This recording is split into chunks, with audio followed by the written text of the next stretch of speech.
Hello friends. आज का हमारा टॉपिक है power factor. Power factor diploma में फर्स्ट ईयर के लिए इम्पोर्टेंट टॉपिक है, प्लस ये इलेक्ट्रिकल प्लस इलेक्ट्रॉनिक्स ब्रांच के लिए बहुत ही इंपॉर्टेंट टॉपिक है और ये आपके सिलेबस का पार्ट भी है। तो सबसे पहले आज हम डिस्कस करेंगे पावर फैक्टर, उसके बाद डिस्कस करेंगे पावर ट्रायंगल। देखिए पावर फैक्टर क्या होता है।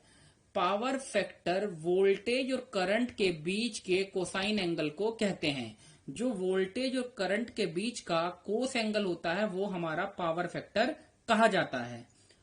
अब हमने यहां पर नोट्स में लिख रखा है, किसी एसी सर्किट में वोल्टेज तथा करंट एक समान फेज में नहीं रहते, अर्थात वोल्टेज तथा करंट के मध्य फेज डिफरेंस इस बात पर निर्भर करता है कि एसी वोल्टेज से रेजिस्टेंस जुड़ा है, इंडक्टर जुड़ा है या कैपेसिटर जुड़ा है या फिर कोई आरएलसी सर्किट जुड़ा है।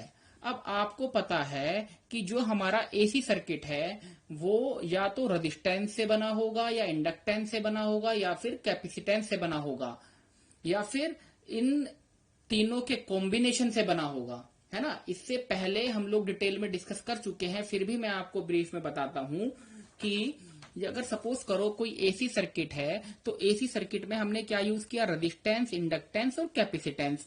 अब इन तीनों के केस में ही वोल्टेज करंट होती है ना। आर के केस में भी, एल के केस में, सी के केस में भी।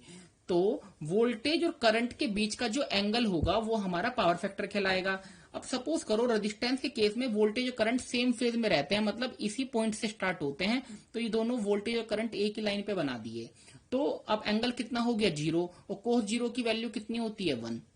लेकिन इंडक्टेंस के केस में करंट पीछे रहती है, वोल्टेज आगे रहती है, तो यहां पे हमें क्या मिलेगा, लैगिंग पावर फैक्टर मिलेगा। और कैपेसिटेंस के केस में हमारी करंट लीड करती है और वोल्टेज हमारी लैग करती है ना। तो यहां पे हमें क्या पावर फैक्टर मिलेगा, लीडिंग पावर फैक्टर मिलेगा।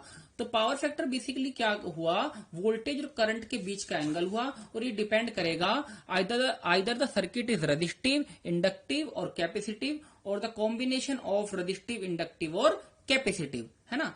तो अब हम यहां तक पढ़ चुके थे, अब आगे चलते हैं। जब प्रत्यावर्ती परिपथ में केवल शुद्ध प्रतिरोध जुड़ा होता है तो आरोपित वोल्टेज तथा उत्पन्न धारा में कोई फेज डिफरेंस नहीं होता। वो आपको बता ही दिया कि जब रेजिस्टेंस जुड़ा होता है तो वोल्टेज करंट सेम फेज में होते हैं और जब सेम फेज में होंगे तो एंगल 0 होगा और कोस 0 की वैल्यू 1 होती है ना। अब परंतु जब परिपथ में इंडक्टर या कैपेसिटर जुड़े होते हैं तो वोल्टेज व करंट में एक फेज में नहीं होते, बल्कि इनमें फेज डिफरेंस होता है। जब सर्किट के अंदर इंडक्टर जुड़ा होगा या कैपेसिटर जुड़ा होगा तो करंट या तो लीड करेगी या लैग करेगी। इंडक्टर के केस में लैग करती है और कैपेसिटर के केस में लीड करती है, जिसका मान आरएलसी के मान पर निर्भर करता है ना। इतना क्लियर हो गया। अब हम आगे देखते हैं। किसी कंबाइन एसी सर्किट में जिसमें आर, एल व सी में से कोई 2 या तीनों जुड़े हों तो पावर का मान निम्न सूत्र से ज्ञात कर सकते हैं, है ना। पावर कैसे कैलकुलेट करेंगे, P is equal to V I cos phi से। ये हमारा फॉर्मूला है, P is equal to V I cos phi. ये किसी भी सर्किट में अगर हमें पावर कैलकुलेट करनी है तो फॉर्मूले से हो जाती है, जहां पर P हमारी रियल पावर है, VI हमारी अपरेंट पावर है और कोस फाई हमारा पावर फैक्टर है। अब ये रियल पावर क्या होती है, अपरेंट पावर क्या होती है, इसे हम नेक्स्ट पेज पे पावर ट्रायंगल से समझेंगे, है ना। अब रेजिस्टेंस के केस में phi equal to 0, voltage current के बीच का एंगल 0, तो जब कोस फाई की वैल्यू है 0 पुट की तो कोस 0 1 आ गया। अब इंडक्टेंस के केस में करंट क्या करती है, लैग करती है 90 डिग्री से, है ना। तो फाई की वैल्यू कितनी हो जाएगी, 90। तो फाई की वैल्यू यहाँ की आप पुट कर देंगे 90, तो कोस 90 की वैल्यू क्या होती है, 0, तो यहाँ पे 0 आ गया। अब प्योर कैपेसिटेंस के केस में करंट लीड करती है 90 डिग्री से, तो ये कितना हो जाएगा, कोस 90। कोस 90 की वैल्यू फिर हमारी क्या आ गई, 0 आ गई, है ना। अब बाय इक्वेशन नंबर 1 हमने यहां देख लिया P is equal to V I cos phi. हमें पावर फैक्टर की वैल्यू निकालनी है तो P के अपॉन में क्या ले जाएंगे, वी आई ले जाएंगे। तो हमने लिख दिया by equation number 1 cos phi is equal to P upon V I. तो यहां पे हो गया power factor is equal to real power upon apparent power. अब रियल पावर, अपरेंट पावर और रिएक्टिव पावर को हम देखते हैं नेक्स्ट पेज पे ये क्या होती है ना। अब पावर ट्राइंगल, ये भी काफी इंपोर्टेंट टॉपिक है, इसको भी ध्यान से देखिएगा। पावर ट्राइंगल, किसी एसी परिपथ में 3 प्रकार की पावर परिभाषित की गई है। कौन कौन सी होती हैं, अर्थात रियल पावर जिसे बोलते हैं वास्तविक शक्ति हिंदी में, एक होती है अपरेंट पावर जिसे बोलते हैं आभासी शक्ति हिंदी में, एक होती है रिएक्टिव पावर जिसे बोलते हैं प्रतिकारक शक्ति। इन तीनों पावर को ट्राइंगल के 3 आर्म द्वारा प्रदर्शित किया जाता है। हमें पता है ट्राइंगल में कितनी आर्म होंगी, 3 होंगी, है ना। और जैसे हमें पता है कि स्क्वायर में 4 होती है, ट्राइंगल में कितनी होंगी, 3 होंगी, जिसे पावर ट्राइंगल या पावर त्रिभुज कहा जाता है। हमने क्या किया, ये 3 लाइन खींच ली, ट्राइंगल बना लिया। इस ट्राइंगल पे ये क्या है, फाई है। फाई पे अब इसको मैं आपको डिटेल में समझा के ब्रीफ में बताता हूं। आपको याद रखना है, ये जो हमारा डायगोनल है, जो कर्ण जिसे बोलते हैं हिंदी में, यहाँ पे हमने क्या है, आभासी शक्ति शो कर रहा है, इसकी वैल्यू क्या है, वी आई है। हमें पता है ट्राइंगल जो ये डायगोनल है इसकी वैल्यू वी आई है, से क्या बोला हमने, अपरेंट पावर बोला।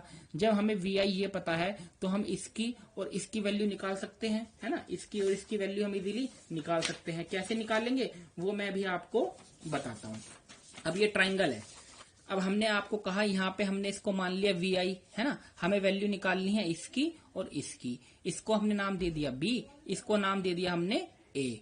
अब हमें पता है कि साइन थीटा, थीटा किससे रिप्लेस हो गया, फाई से, क्योंकि यहाँ एंगल फाई मान रखा है। साइन फाई इक्वल टू होता है लंब बटे कर्ण, है ना, लंब बटे कर्ण। अब लंब यहाँ पे हमने क्या दिखा रखा है, बी दिखा रखा है, तो बी से रिप्लेस कर दिया। कर्ण हमने पहले कह दिया, ये कर्ण की वैल्यू कितनी, वी आई मान ली, तो हमने वी आई दिखा दिया। तो यहाँ पे बी की वैल्यू क्या आ गई, बी इज इक्वल टू हो जाएगा साइन फाई इंटू वी आई। इसकी मल्टीप्लाई किसमें हो जाएगी, इसमें हो जाएगी। तो बी की वैल्यू क्या आ गई, हमारी आ गई वी आई साइन फाई। तो बी इज इक्वल टू यहाँ पे निकल के क्या आ गया, वी आई साइन फाई, है ना।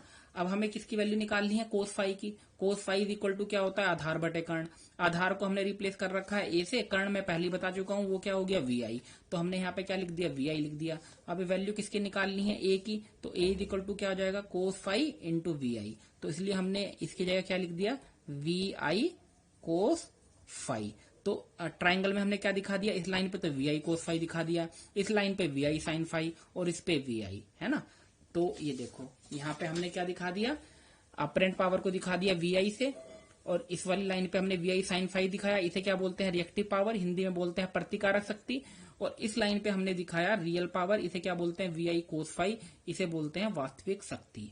तो रियल पावर क्या हुई, रियल पावर हमारी हुई voltage into current into power factor. तो रियल पावर का क्या निकल के आया formula, V I cos phi, है ना। अपरेंट पावर आभासी शक्ति क्या हुई, वोल्टेज इंटू करंट, ये जो हमने यहाँ पे दिखा रखी है। तो अपरेंट पावर क्या हो गई, वी इंटू आई, इसे क्या बोलते हैं हिंदी में, आभासी शक्ति। अब हमारी क्या बची है, एक हमारी बची है प्रतिकारक शक्ति।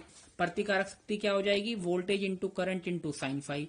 तो यहाँ हमने दिखा दिया reactive power is equal to V I sine phi, है ना, वी आई साइन फाई दिखा दिया। ये हमारी कहाँ है फिगर के अंदर, ये हमारी क्या है, रिएक्टिव पावर है, जिसको हमने यहाँ पे दिखा रखा है, reactive power is equal to voltage into current into sine phi. तो यहाँ पे हमने क्या समझा, पावर क्या, पावर फैक्टर क्या होता है, और जो 3 तरीके की हमारी पावर होती है, real power, apparent power, reactive power, उन तीनों को हमने यहाँ पर समझा है। तो ये एग्जाम के हिसाब से भी इंपॉर्टेंट टॉपिक है। नेक्स्ट लेक्चर में हम डिस्कस करेंगे कि पावर फैक्टर को कैसे इंप्रूव किया जाता है, और अगर पावर फैक्टर हमारा लो है तो उसके क्या क्या लॉस हैं, और उसको हम कैसे सही करके करंट की वैल्यू को इंक्रीज कर सकते हैं। Thank you so much for watching.